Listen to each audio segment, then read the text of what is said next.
Bradley on TRE. Talk Radio Europe. It's just approaching 10:30. Over 40 years ago, Anthony Wade yearned to sing. Not what he would describe as a natural singer. He felt compelled to learn the techniques that pop stars use to achieve their performances. After mastering his own voice, he spent the next 30 years teaching others to get the best from their voice. I'm delighted to welcome Anthony Wade to the show, better known as Dr. Voice. Good morning, Anthony. Good morning. Interesting that you describe yourself as not a natural singer, and that's an interesting thing in itself, isn't it? What defines a natural singer? Well, a natural singer for me is someone who's got pitching. They can hear the notes. They know exactly, they've got a very natural tone in their voice, which is warm to them, and they can just sing beautifully in tune. And when you hear them, your hair goes up at the back. And they work for Tesco's. Yeah, I mean, I've always made the distinction, I was just talking about this earlier on, between somebody who I would consider to be a great singer and somebody who has a great voice. For example, I would say that Mariah Carey is a great singer because she is technically very gifted and gymnastic, whereas somebody like Ronan Keating couldn't be described as having gymnastics vocally, but has a great voice. Yes, indeed. And that's the root of it is the voice.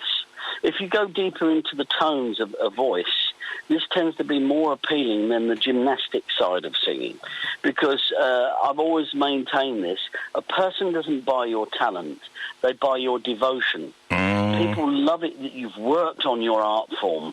If you can't sing a note and you work on your voice and you bring about a magic in your own tones, even though you're not got the gymnastic ability like Mariah Carey, you can actually have an edge and bring about a magic in your own voice. This is why I teach deaf people. I've taught people with cerebral palsy.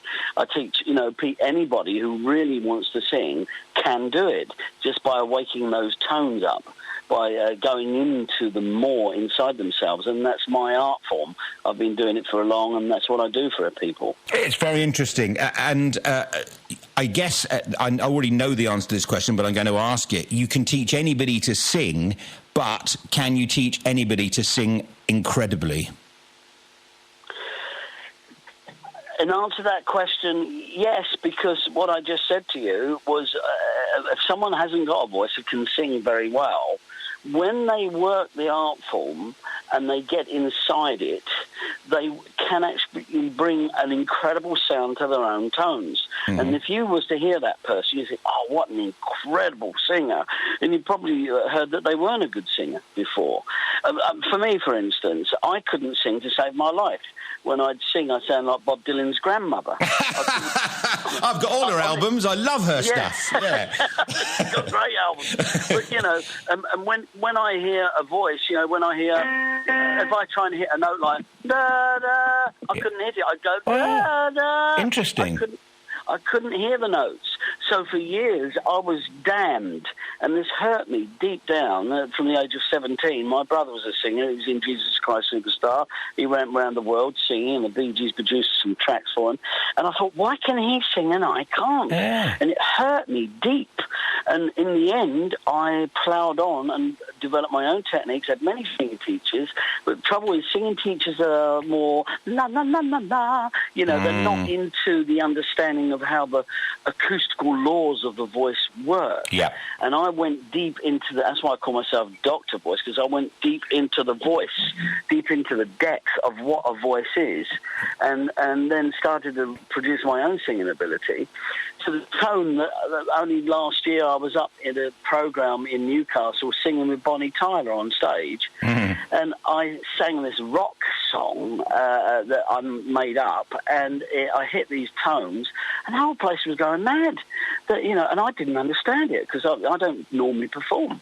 But it wasn't until that Bonnie came up to me. She said, "No wonder they call you Dr. Voice." She was blown away, and all the other people were sitting there. And I went outside, looked up at the stars, and I thought, yes, the techniques work. I can't wait to tell my pupils again. If you understand technically what to do with your voice, even if you're not a natural singer, you can do some extraordinary things, and people would think you're extraordinary.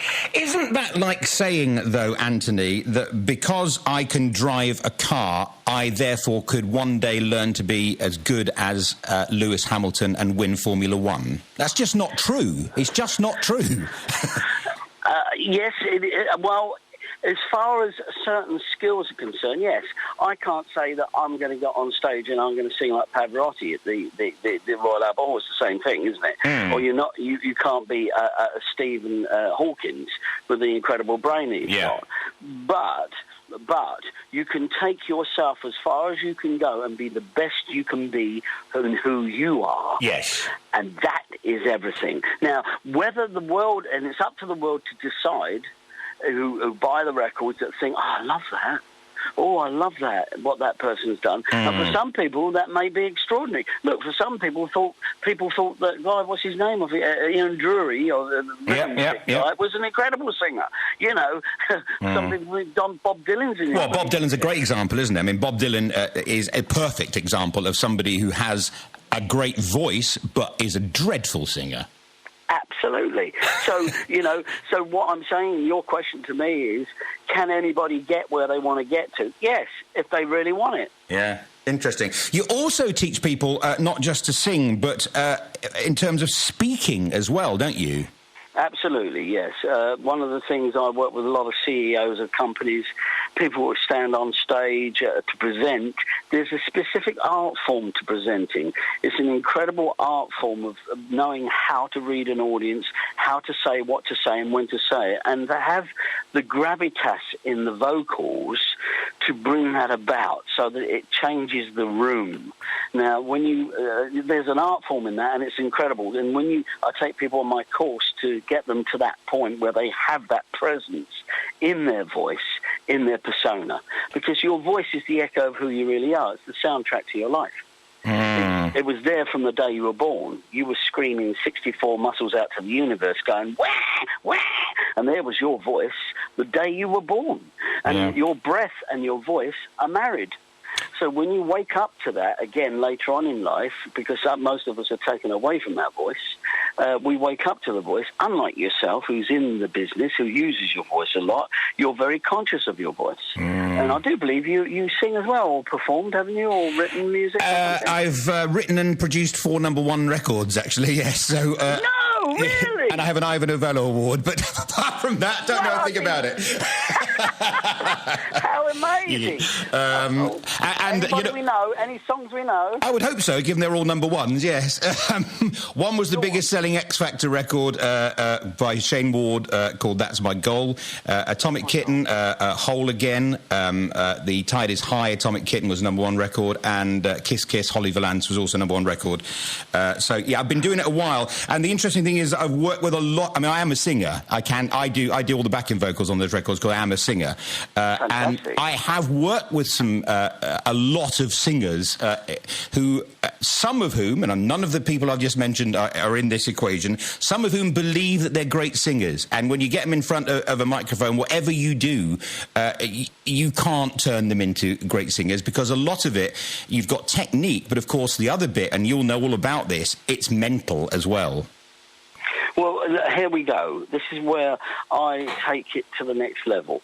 I do not deal with just the voice. I deal with the blocks, the psychological blocks that people have. Exactly. And my whole thing is to remove psychological blocks.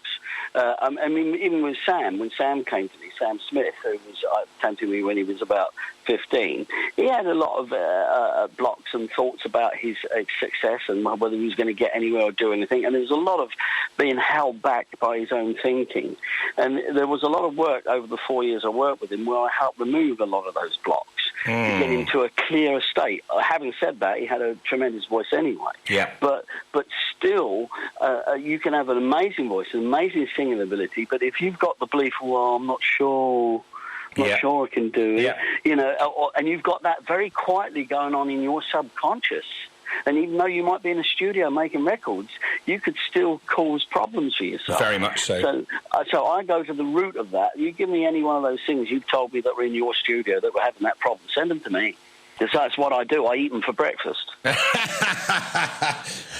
Now, tell me this. This is a very interesting discussion, Anthony. I maybe am going out on a limb here, but I don't really care very much. But because it's what I believe. I believe that singers that currently people are listening to who they consider to be the right people to follow, and not going back to the classic singers who have character, ability and technique in spades. So, and I'll give you an example. I know that people who kind of youngsters, teenagers, wouldn't even know who Aretha Franklin was, or Ella Fitzgerald, or Billy Joel, and they think that the best singers in the world, bless them, are people like Ellie Goulding, and bless her herself, Adele, and they're learning the techniques, in my view, from the wrong people. Well, hence why we get problems. I've got pupils coming to me who goes to Rihanna's singing teacher, and I've had to undo so many bad habits. Yes. And I've got girls that are singing. For instance, there's one girl. She was singing and she was flipping her chords, and I sent her an email to her record company. Said she will lose her voice in 9 months. They came back to me and said, "Mind your own business. She's got a voice coach." 9 months later, she lost her voice. She hasn't sang since, and that was Adele. Yeah. Yeah. So, I mean, the modern voice where they go, Exactly. Exactly. Oh. Yeah, it's dangerous for the vocal cords. It doesn't abide by the acoustical laws, and eventually they will have problems. Yeah. And they don't know this because they're following a sort of... It's like McDonald's. A lot of people love McDonald's. Well, Ellie Goulding is like the McDonald's of the music world, in my opinion. Yes, very true. Do you know what I'm saying? Yeah, I do, yeah. So it's fast food, it's fast stuff. Yeah. It's like, oh, yeah, and the kids just follow what's there. They're not following necessarily the quality. Well, if you get somebody coming to you, Anthony, saying, I want to sing like Ellie Goulding, that's a dreadful ambition to have, actually. Yeah, but when they come to me and say that, they're taking on this incredible journey into their own voice and realise that they've got a better voice. Yeah. And when they start seeing that, and they think, oh, my God, I'm better than her, that's where it gets exciting. I love those. No, absolutely. That come to me. Absolutely. It's a fascinating topic, and I get asked it all the time, and particularly because I've made a lot of records in my life, I get told all the time that, oh, well, you can turn anyone into a great singer in the studio. No, you can't. No, you can't. You can't, but over time, you can bring them into an experience that becomes their own artistry, where they are tuned into who they really are in their voice. Yeah. That's what I do. I'm not a singing teacher. I'm more into the craftsmanship of taking any voice on this planet and giving it the opportunity to be the best it could possibly be. Now, it may not sound like... It'd definitely be a long way from Bob Dylan or anybody else. It would definitely have pitch, rhythm, and it'll have all the natural abilities.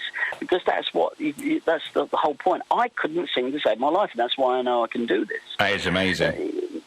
I've noticed in the things I've read about you that, for example, with Sam Smith, you discouraged him from drinking alcohol because, of course, it's not necessarily a great thing for your voice. But then, of course, you've got great rock singers who, without the alcohol, wouldn't be able to sing at all. Well, yes, of course, and these singers have gone on and been successful. I mean, Lorraine Crosby, for me, she sang on the title track, "I Would Do Anything for Love." She's one of my pupils. Right. And when on the track, when you hear her voice, it's extraordinary. Yeah. Now, here's the thing: she does drink, and because she's a rock chick. Yeah, of course. And she's on the road all the time. But when I had her in my studio, and when she went to a laryngologist who looked inside her throat and said, "Oh my God, her vocal cords are twice the size of a man's." How interesting. And she developed through years of muscle training her voice with the pushing, and this is what Steve Tyler did. They pushed their voices to a point where the vocal cords harden, rather like a guitarist does with his fingers when they harden when they play the guitar. And sometimes it still works, but it's a risk.